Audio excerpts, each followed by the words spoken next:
Hey, what's up guys? Welcome back to another video. My name is Beef Brody, and much like you guys, probably after reading this title, you wanted to see how big of a tire you could put on a 100 series, and that's exactly what I did. I got this 100 series that we've been rebuilding into an overland truck. I bought it totaled, and we are in the process of rebuilding it and sort of starting stage 2 now. So I got some new wheels and tires the other day. I went ahead and put them on to see what I was gonna have to do. Were they gonna fit, were they not? And turns out they rub just a little bit. So we are gonna have to go ahead and do that pinch weld mod.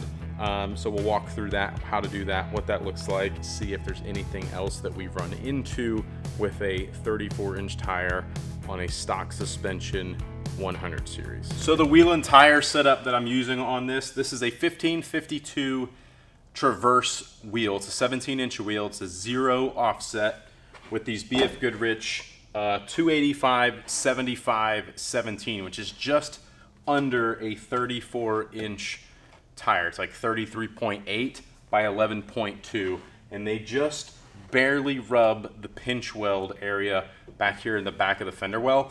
And many of you are probably saying, well, aren't you going to put a lift kit on it? That's probably going to fix that problem. And you're probably right. For normal driving conditions, it'll likely fix this problem. But when I'm off-roaded on the trails and the suspension is flexing and articulating, and that wheel comes way up and it's turned, it's going to continue to rub this. So we need to still ensure that the wheel is going to physically fit through the wheel well area as it is articulating and going up and down. So we definitely need to address that. And I thought for sure that these were going to fit because on the 80 series, those tires are only like an inch shorter with absolutely no problem. But I discovered on the 80 series after looking at this and studying it more, there's way more room in the wheel well of an 80 series than there is the 100 series Land Cruiser. So got a little trimming to do.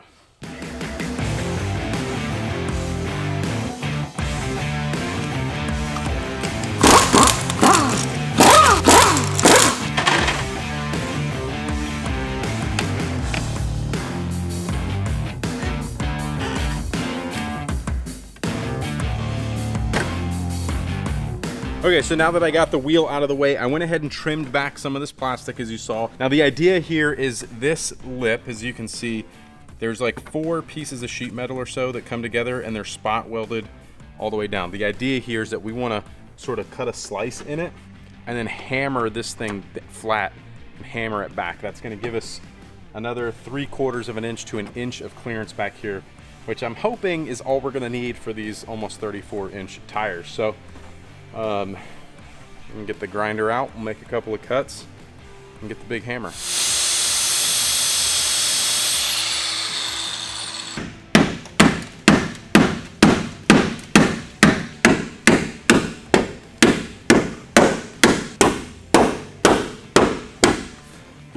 Okay, so we are making some progress. You see I'm like working it from top to bottom and just sort of slowly folding that thing over little by little. And hopefully we can make this thing nice and flat.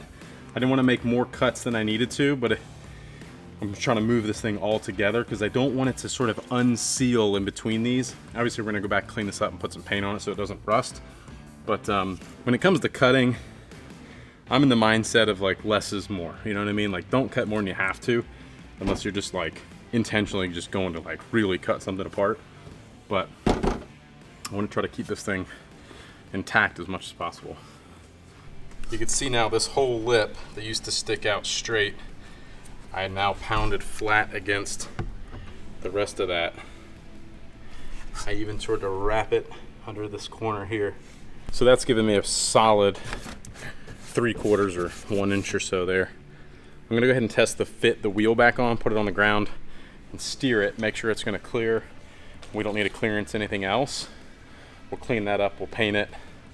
I think that's gonna be the end of the pinch weld model. I'll have to do it to the other side, obviously. And we'll take this thing for a test drive and make sure it's good. Now, before I wrap this up and we need to figure out whether or not those 34s are gonna work on the Land Cruiser, I should let you know that I did acquire the overland trailer that you guys have seen me working on in the past that belonged to my brother. I ended up buying it from him. Got lots of wacky ideas. So if you haven't already subscribed, make sure you subscribe to the channel for all the future fab videos on that, as well as the rest of the build of the 100 series, custom kitchen setup, roof rack, rooftop tent on the whole, you know, typical sort of overland build. And this is going to be more of a low budget, so we'll be doing some DIY projects and things of that nature. Let's wrap this up. Let's take it for a drive and see if this is the biggest tire you can fit on a 100 series Land Cruiser. Great news. I think that is going to do it. It's just, looks like it's barely going to squeak by. I might need to knock this little corner back right here, and it's definitely going to hit the side step. So I'm going to have to take the side step off, which is fine because I actually meant to do that last time I worked on it. I already took this side off because I am going to build rock sliders for this as well. So I'm going to go ahead and pull that off, maybe hit this little corner back, and I think that will be good to go.